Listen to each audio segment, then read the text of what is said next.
In today's video, I have two cards that I'm going to create for you using some new products from Altenew from their September 2023 release. Hi everyone, I'm Mindy Eggen and welcome to my channel. I would love it if you subscribed, liked this video, and shared it with your friends. So this video is a part of a video hop, and I will have a link to the next person in the hop listed down below in the video description, along with information about entering the giveaway and the prizes available. Now here is a quick look at some of the products that Altenew has sent me. There is this adorable stamp set. This is Mushroom Greetings. It has coordinating dies for the mushrooms and also the sentiments. I think that is super cute. We also have Mushroom Garden Stencil. Then there's the Sunshine Greeting. So this is a hot foil plate and it also has a coordinating die that you can purchase separately. Next is the Bold Bouquet set, and I absolutely love this. This is one of the products that I will be using in today's video. It has a stamp set with a lot of beautiful sentiments on here. There is also an embossing folder that matches that design. And then we also have a stencil. So I will be using that stencil and stamp set for sure today. Then we also have the Essential Sentiments, and this is another hot foil plate. It has all of these sentiments on one hot foil plate, then also a coordinating die to cut them all out at once. And then there is the Falling Stars Stencil. There are also some new ink pads. These are in their round ink pads. Now, I believe these are collections that they already have available. They're just now available in the round pads. So this is Sea Glass, Ocean Waves, Dusk, and Desert Night. I am going to be using this collection today because I really love these dark blues. And I'm just kind of swatching them out so you can get a look at the colors if you don't already have these in your collection. Next, we have a set of yellows. So this is Buttercream, Warm, Sunshine, Caramel, Toffee, and Paper Bag. These are really great for using with your stamped layering images. One of the reasons I really like them is because it has those light yellows, but then it also has kind of that orangey color and then that paper bag or that brown. And then one more collection is Frosty Pink, Coral Berry, Ruby Red, and Grapevine. And I'm so excited for this because Coral Berry is one of my absolute favorite colors. And it's coming up a little too bright pink on my screen here. I apologize for that. Coral Berry, though, is an amazing red. So I'm going to start off my first card project by stamping out the image from the Bold Bouquet. I'm going to be using my stamp wheel for this, and one of the things I discovered that has made me really happy is the stamp wheel alignment grid. There's a few different widths available. I picked a thick one. I placed that down in the bottom corner, and it's sticking to my sticky mat that I have in the stamp wheel. Then I could place my cardstock in there. And I have my stamp set all ready to go. I'm going to flip my plate, and I like to kind of condition my stamp, especially if I haven't used it yet, which I usually just rub my hand over it, or you can ink it up with Versamark ink. Now I'm going to be stamping this in a light gray. This happens to be Limestone from Altenew. You may have seen me do this technique before.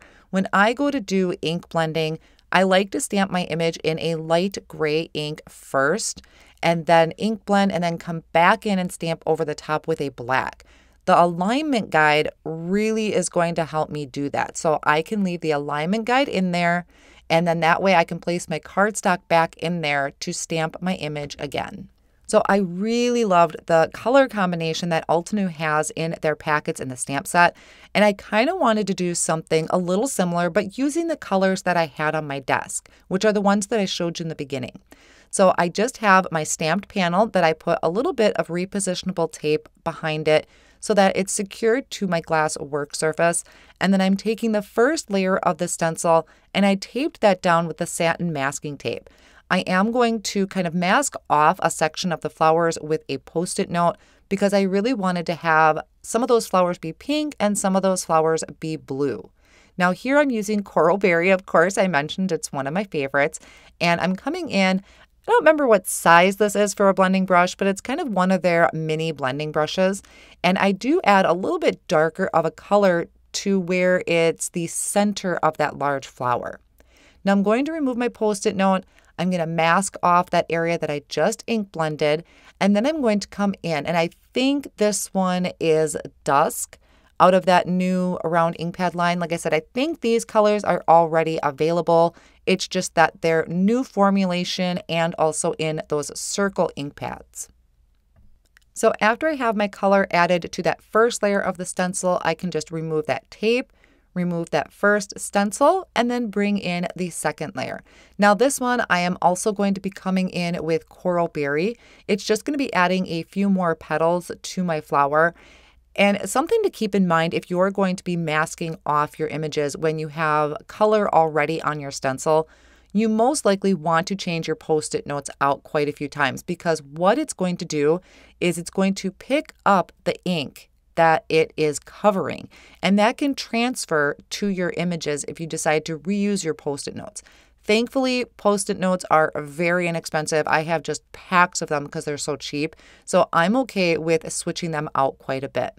So here I had moved my Post-it notes. I'm covering up my pink, coming back in with that blue, removing this second layer of the stencil. And just by changing how heavy or light-handed you are will change the color of your ink. It does dry back just a little bit, but just by going heavy or light-handed, you can get those different shade variations. So here now on the third layer of the stencil, this one actually is a two-part. There's an etched line on the stencil that's going to separate it out. So this is the top left corner of the stencil that's going to add some detail to that flower. I was looking back and forth between the guide and also my stencil because I was having a hard time deciding which part of the flower this was, or if it was a leaf. I didn't want to get things messed up. I had switched to one of the darker reds in that collection. I think that was ruby red for some of my petals. And now here I'm coming in with that darkest blue, and this is really going to pop. It comes in super dark and vibrant. I love it. So there you can see it added quite a bit of shading. Now I'm moving this up a little bit. You can see there's a little bit of an etched line in another layer of the stencil. And I'm coming in with one of these mini blending brushes and adding the sea glass so that I'm going to have a light, a medium, and a dark. And now this one, I'm going to come in, I think it was called Frosty Pink. So now my flowers are essentially done. I still used kind of that blue and pink combination, but just changed up the shades, which makes it my own. So I used their inserts as inspiration and changed up the colors.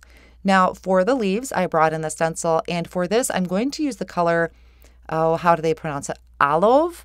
It's supposed to be spelled like this for personal reasons to Altenew. I really think it's called Olive. I'll have it linked down below in the video description. But I love, love, love this color. It has such a yellowy green to it.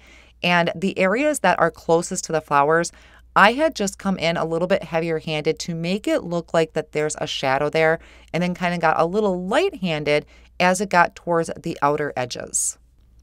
So all it took really was, about 4 stencils to create this entire image, which is this beautiful, of course, bold bouquet.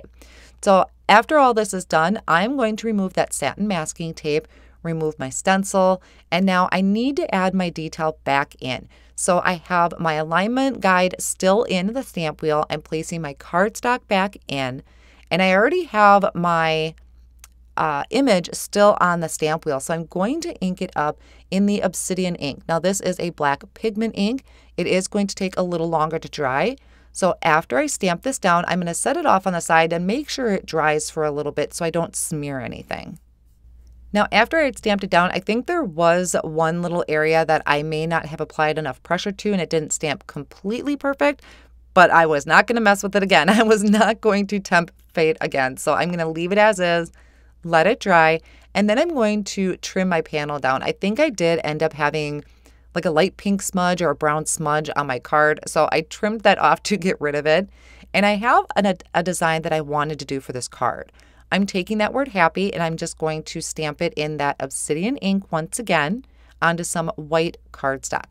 Now I don't have a coordinating die for the image itself, which is why I'm kind of going with the design that I have. Normally I would die cut the image out and pop it up for dimension, but I'm going to add the dimension to my sentiment. So I use the coordinating die for this larger word. I'm going to die cut that out. I'll also die cut it out a few more times so that I can layer these together. You could also just use foam squares, but since I already had some extra cardstock along with this when I stamped it, I just decided to go ahead and die cut those extra pieces from that cardstock. I have a smaller sentiment off of this Bold Bouquet stamp set that I want to add to the front of the card, and I want to stamp it directly onto my card. So I'm using the word happy as a guide, and I'm going to take my smaller sentiment and line it up at the top of my card. So once I feel that that is straight, I'm going to ink that up with the Obsidian ink and stamp that down. I think I was maybe a smidge crooked. Hopefully you don't notice, but I think it worked out pretty good. Now, after I have that stamped down, I did add this to a card panel. I like to layer up my cardstock sometimes, so I have a couple pieces cut to the same size as my card front, which is going to be, I think it's 3 3/4 by 5 inches. And then I layered it with some foam tape. So there's not really a ton of dimension on it. Then I can add that to a 4 1/4 by 5 1/2 inch card panel. And I added my happy sentiment using some liquid glue, and then came in with some glitter drops just to add some embellishments around my image. And to do that, I just have some liquid glue and a little pick and stick tool to add my embellishments. So that is a card number 1 with the Bold Bouquet set and some brand new colors. And now I'm going to work on another card, and that is going to be using the Mushroom Garden stencil. I thought this was super, super cute, and it creates a whole entire background. So I'm kind of going through figuring out exactly how I want to approach this. They give you examples in their little inserts. I didn't want mine to be quite that colorful. I am going to use some of the new colors again that are still on my desk. Now, instead of using the stamp wheel itself, I took the sticky mat out and placed that on my desk. So it is sticking to my glass surface. And I did bring out the alignment guide. I thought that would help me make sure that my stencil and everything is in place each time. I really didn't need to do that because the stencil has etched lines on it to help you line up each of your images. Now, for some reason, I like to be a little different, and instead of going with red mushrooms, I like to go with kind of a teal color. So this is the sea glass, and I tried to add a little bit heavier amount of ink to the right side of each of the mushrooms, just once again to give it a little bit of definition, since there isn't going to be any outline to any of these. So after I finish this first layer, I can remove that. The sticky mat is holding my stencil in place, which I'm finding to be super helpful. I haven't done a lot with the sticky mats, but they definitely do come in handy. Now for your second stencil, this is going to be adding kind of the under parts of the mushroom and your stems. There's etched lines on there that show you kind of the areas you were already ink blended. So I used that as a guide, and I came in, I think this was limestone ink. It was a darker shade of gray, added that as my stems. And then I'm going to come in with the third layer of the stencil. This one has some greenery to it and also some more definition for underneath the mushrooms and the stems. So I used a mini blending brush to apply that dark gray ink, and then for the green, which I just used the olive that I already had on my desk, I'm going to try and control my ink blending and add the green just to those leaf areas. Now, I don't know if you think about like a cook when they just kind of throw everything into a pot and it comes out amazing. That's kind of how I feel when I come to ink blending. I'm literally just grabbing what's on my desk. I don't always remember or know exactly what I'm grabbing. I just kind of grab it until the colors are blending the way I want them to. Now we have our last layer of the stencil, which is going to be adding some highlights to our mushrooms and then also some dots in the middle. So for this one, I came in with a little bit darker of a blue. I think this was the Ocean Waves in the collection. And I'm using the mini blending brush to add those little dots and speckles and shadow areas. Now I'm going to come in and add some more color to this, once again using that small blending brush. I'm still using the olive ink, but I'm coming in quite heavy-handed because this is going to be adding some lines to my leaves. Now, I wanted to come back in and add some brown. There were some areas that look like twigs that I wanted to have brown. I believe this one is Paper Bag. Now, this one's going to change a color that I already laid down. I loved the brown. I loved the green. But what's happening is when I remove this stencil, some of that brown is combined with an area, or it's paired with an area that has like a dark gray to it. and I didn't like it. So you'll see here as I pull it up, there are some of those areas. It looks like little hearts on stems. I didn't like that dark gray with the brown stems. So I brought that layer of the stencil back in, and just using the leftover ink I have on my blending brush, I'm going back over just those little areas. And I think that really helped tie it all together and make it kind of this woodland look. For the sentiment for this card, I'm going to be using one off of the Mushroom Greetings set. One of the reasons I love this is because, for one, it's super cute. There is so mushroom in my heart for you. And plus, there is a coordinating die for it. So I stamped that in the Obsidian ink. I used the coordinating die to die cut it out. I have a heavy block sitting on it right now because I did layer it up a couple times with cardstock. And then I created a frame using a rectangle die and added some foam tape behind that frame. It's just one of my favorite things to do is adding frames to give that kind of white edge and giving a place for your eyes to rest. And then I could go ahead and add my sentiment to the center.